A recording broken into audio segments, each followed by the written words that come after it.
Gina G, itong si Madriaga sa pagsisinungaling. Alam mo yung gravity. Ano kapalit niyan? Ano? Sabihin mo wala. Pwede ba? Hindi kami mga pinanganak kahapon, dong. Ano kaya pagkakaiba mo kay Laila de Lima?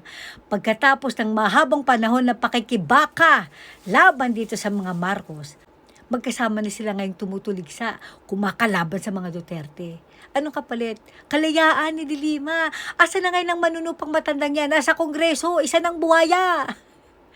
Si Carmen Espinosa, naalala niyo ba? Pagkatapos siyang aminin ang kanyang involvement sa drogation, pinawalang sala din dito sa administrasyon ni Ngagba. Wala rin sapat na ebidensya laban kay Erwin Espinosa. Asa na ngayon ang lolo mo? Ayun, mayor na. Doon sa probinsya nila, pambihira talaga. Tapos ikaw sasabihin mo, walang kapalit, tarantado. Sinong maniniwala sa isang kriminal na katulad mo? Ano kapalit niyan? Pawawalang sala ka. Pakakawalan ka. Isipin nyo kung anong klaseng gobyerno meron tayo. Kung anong klaseng pamahalaan meron tayo na mga katulad na kriminal ni Madriaga ay pakakawalan kapalit. Okay, ng pagsira sa kalaban nila.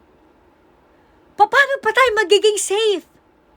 Hindi na kailanman magiging safe ang Pilipinas. Hindi na kailanman magiging safe ang mga mamamayan. Dahil napapaligiran tayo ng mga sindikato.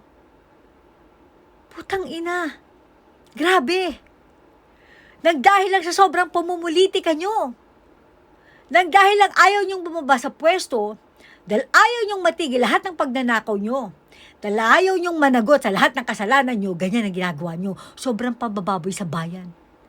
Sobrang pangwawalang hiya sa mga Pilipino. Kung di ba naman talaga mga walang hiya, yung mga buhay sa Congress, putang ina, ang daming problema ng Pilipinas na kinaharap ngayon. Tagutom, mataas ang petrolyo, walang trabaho, bagsak ang ekonomiya, at kahirapan, peace and order, drogation at kung ano-ano pa. Putang ina, nakatutok kayo dyan kay Sara Duterte sa impeachment niya na wala naman talaga kayong basehan kundi ang inyong sariling interpretation doon sa naging notice of disallowance ng COA. Putang ina, nakakagigil. Madriaga, tandaan mo, hindi mananaig ang kasamaan. Lahat ng kasinungalingan mo, never magwawagi. Putang ina, nakakadiri kayo. Nang dahil lang sa pangako sa'yo na ipapardon ka, makakalaya ka ulit, ganyan ang ginagawa mo. Matakot ka sa karma.